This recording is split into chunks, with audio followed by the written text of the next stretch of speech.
Did you know that the average person lives for about 80 years, but spends more than 26 years asleep and over 9 years working? That leaves very little time for life. We just wanna travel the world, the world, the world, travel the world. Welcome to Our Offbeat Life. I'm Brody. This is David.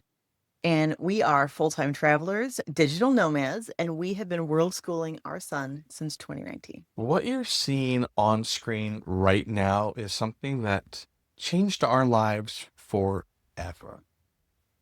We created this spreadsheet where each month of an 80-year lifespan is represented as a single block. We were sitting at our kitchen table one night after putting our son to bed, feeling exhausted from another day of rushing between work, school pickup, after school activities. And we started filling in this calendar and coloring what parts of our life were already spoken for. And when we were done, we just stared at what was left. Those white spaces, the actual free time that we had to connect, explore, and make memories. It was sobering. It was. So today's episode asks a simple but powerful question. What if we took back some of that time, especially for our kid? All right, let's break down the block chart of life, as we call it. Each row represents 36 months or 3 years. And once we blocked out everything, The numbers are staggering. Sorry, I'm taking over here. 319 months are spent sleeping. That's a third of your life. 110 months are spent working, almost 12% of your existence. 24.6 months just cooking. 44.7 months eating meals. I mean, I guess at least you're spending more time eating than cooking them. 30.1 months in the bathroom. And 55 months doing chores and running errands. by the time you're done with the essentials, the remaining blocks, actual free months to explore, connect, and grow, are shockingly few.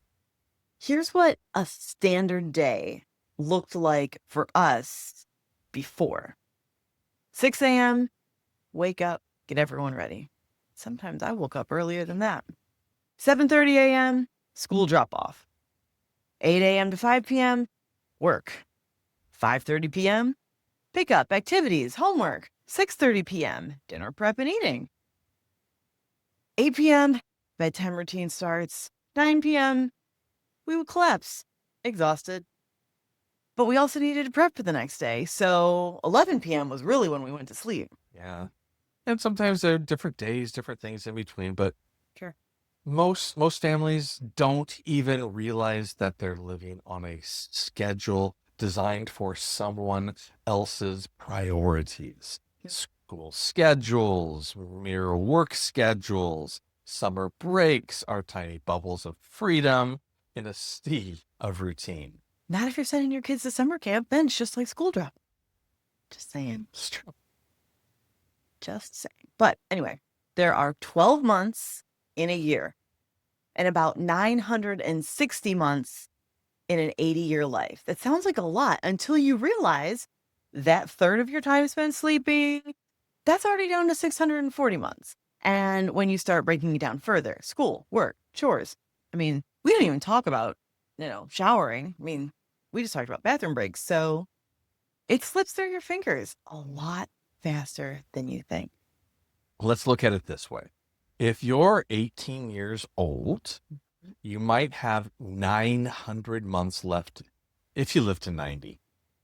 But subtract 300 months for sleeping, 126 months in school or working, 36 months, cooking and eating, 36 months doing chores and errands, 27 months on hygiene. So that leaves about 334 months of you time. But if you're a 35-year-old parent like we were when our little man was a toddler, you've already spent, this can be really depressing, 525 months of your life.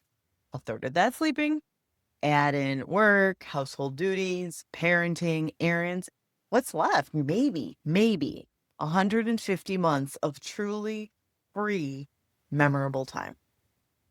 And if you're 50, like I seem to be fast approaching, well, you've already spent up over 2/3 of your total months, which means now, right now, might be the best time to reclaim what's left by choosing differently.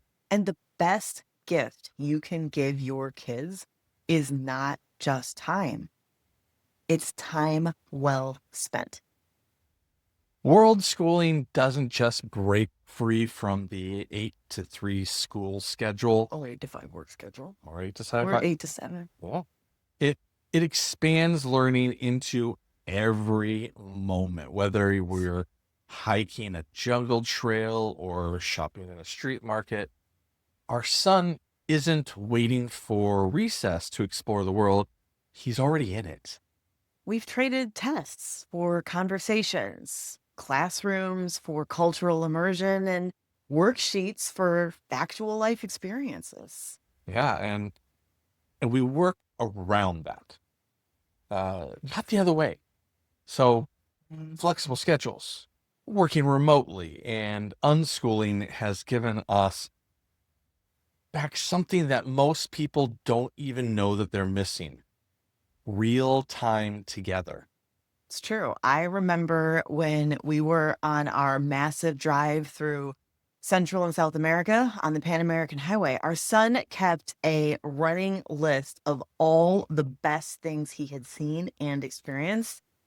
And it was really cool. Yeah. One day he came up and told us that this one hike in the Atacama Desert, yeah, this was his best memory, and that he wanted to do more activities like that. So, fast forward to a few days ago, we've since had him doing some more online classes of his choice. But every time he finishes a lesson, he tells us how much of it he already knows. I mean, it goes for math, it goes for science, like you name it. He's like, I already knew this. I'm like, okay. Yeah. So as an educator myself, I just figured that maybe we don't have him in the correct level. But then he really tells me that there are a few things that he found interesting and new, and that he's just sort of picks things up as we travel. He doesn't really want to change levels so much as use them to supplement what he has already learned organically. Yeah, we actually asked him, what's something you learned this year that you don't think you would have learned in a school? Here, take a listen to this. I've learned to understand time zones so I can talk to my friends all over the world. And I know how ecosystems work because we've actually been in them, not just visited them in Minecraft. All right. So when we travel, we're not shuttling our kid between school, practice, bedtime. We're hiking together, grocery shopping in new languages, figuring out new cultures as a team. It's true. It's true. Remember that night in Costa Rica when the power went out and we ended up playing like board games and card games for hours by candlelight because we had nothing else to do and the road was blocked, so we couldn't even leave the house. Oh, yeah, we couldn't even leave the house. I mean, this is why we travel with some of these games and stuff. It's really great. Or when we got completely lost trying to find that cat cafe in Buenos Aires. Oh my I'm gosh. still convinced it didn't exist. I know, we walked everywhere. Same thing happened with the sushi restaurant, but I know. we ended up having the best day of our life just exploring the city. But anyway, those aren't just trips, they're our life. And our son is growing up seeing us as whole people, not just, mom who enforces homework, or dad who's always tired from work, or vice versa. Or vice versa. Yes. We design our days around curiosity. If our son wants to learn about marine biology, well, we go diving in Indonesia. It's true. I mean, a while ago, he was fascinated with penguins. So we adjusted our drive through South America to stop at as many different penguin colonies as humanly possible. We must have seen 6 or 7 different species by the time we left the continent. I mean, you can never have too many penguins in your life, right? But that's not a field trip though. That's following, for us at least, that's following the natural path of learning and discovery. And just the other day, while we were walking around Angkor Wat with some new friends that we made, he overheard the locals train rats to find old, unexploded landmines in the jungle so that they can be disposed of safely. And he asked to go see the rats and find out more the very next day. See, this was one of the most proud moments that you can have as a parent. It's true. He actually liked it so much we went twice. But he started teaching himself Japanese from watching anime so that when we got to Japan, he was ahead of the learning curve and picked up on the language much faster than we did, Yeah. actually. Yeah. And I showed him how to follow the colored lines on the train station floors there in Japan that would lead him to the correct platforms and how each color represented a different line. And I only had to mention it once because later he just asked what train line and seemed to know exactly where he was going, even when I felt lost at times. And the trains in Tokyo, I mean, we've talked about this on other podcast episodes, are so confusing that it really took all 3 of us to figure out where we were going sometimes. So, but regardless, every challenge, whether it's adapting to a new climate, trying unusual foods, or just navigating cultural differences, it all builds resilience. We're not protecting him from the world.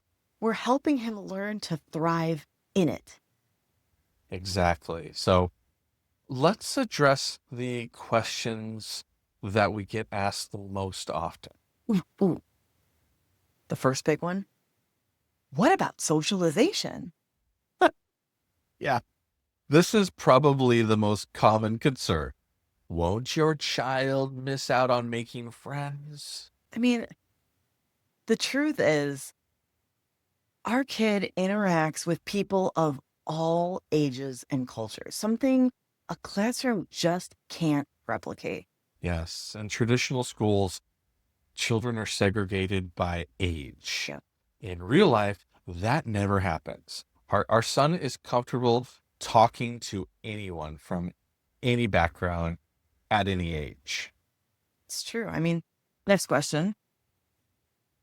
Do you really think world schooling replaces traditional school? Well, I mean, it doesn't replace it, it redefines it. That's true. Learning happens when you're doing anything in life. All the time. Yeah, all the time. When you're not paying attention, learning happens. I mean, math happens on travel days when we're calculating time zones or currency exchange.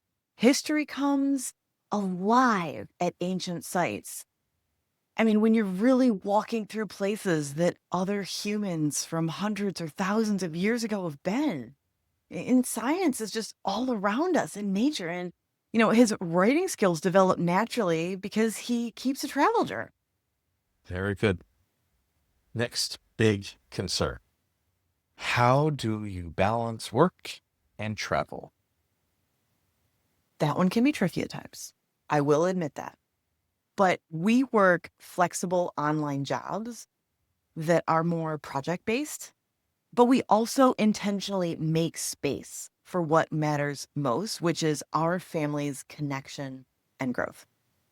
We typically work early mornings or during the quiet time after lunch, and we've found that when work has clear boundaries, we're actually more productive in less time. It's true. But last major question. Do kids get overwhelmed with constant change? And sure, transitions can be hard, but with support, they become opportunities to adapt and grow. We we've definitely had meltdowns and homesick days. So Not just our kid. yeah, I think the homesick days are actually more sometimes for you and me, because he doesn't always remember a lot of everything before we left 6 years ago. So I think that That's that what I said kind the of other day, changes. actually. Yeah. Yeah. I mean, that can affect adults as well. Yeah, but I mean, we've also found that maintaining routines really help. Like, you know, bedtime reading or Friday family movie nights. Like those stay consistent no matter where we are. And I think that really does help a lot. Oh yeah, definitely. And we're not constantly on the move either. So Right. I mean, we practice slow travel, often staying somewhere for a month or more, which gives everyone time to develop a sense of place. We recently did 10 travel days where we were in 4 countries in 10 days. And at the end, we all basically agree that that was awful. And we don't think we can ever actually like vacation like normal people anymore because that's just not our style. No, not our, No, not constantly on the ourselves. move is not us at all anymore. So, anyway, here's our invitation to you. Start with 1 month, just one. You don't have to sell everything and leave tomorrow. You could, You, but you don't have to. you don't have to. But what if you started with just 1 month a year? Maybe it's a slow travel summer where you rent an apartment in another country. I mean, make it really simple and get an apartment someplace you've been before to really explore at a new level. We've met a lot of friends who do gap years. It's true. I mean, a sabbatical year every few years, depending. I mean, teaching's a great way to get sabbatical years in for sure. Yeah. So here's how to begin.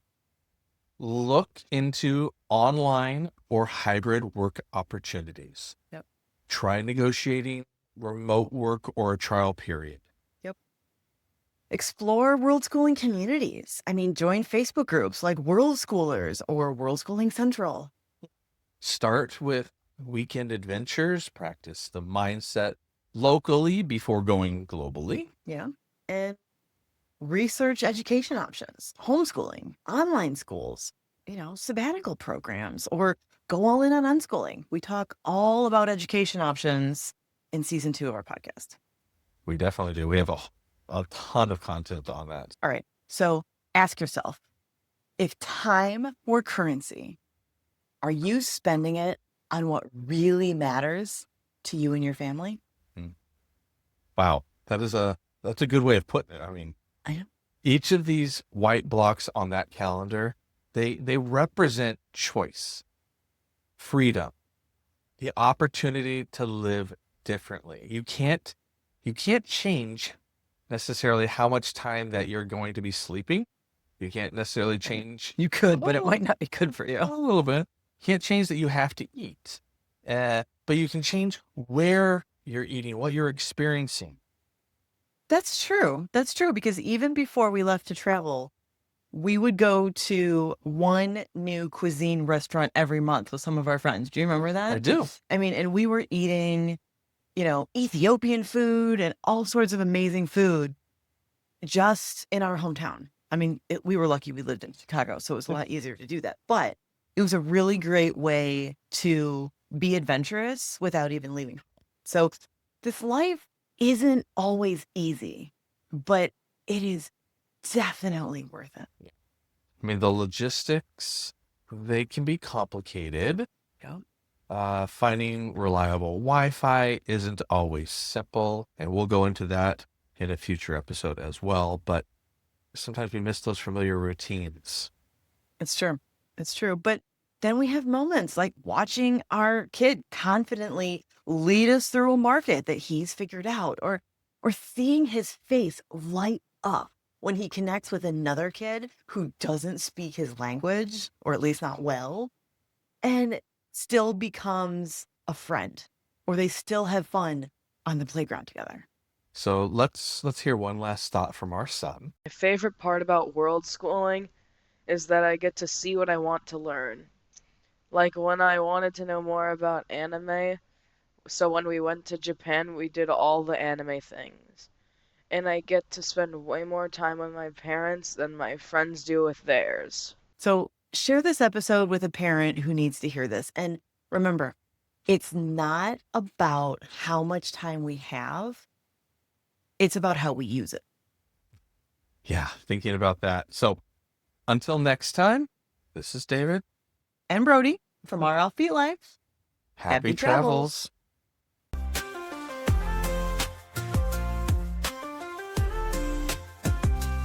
We just wanna see something bigger than us, to see and smell and taste something completely new. We just wanna travel the world, travel.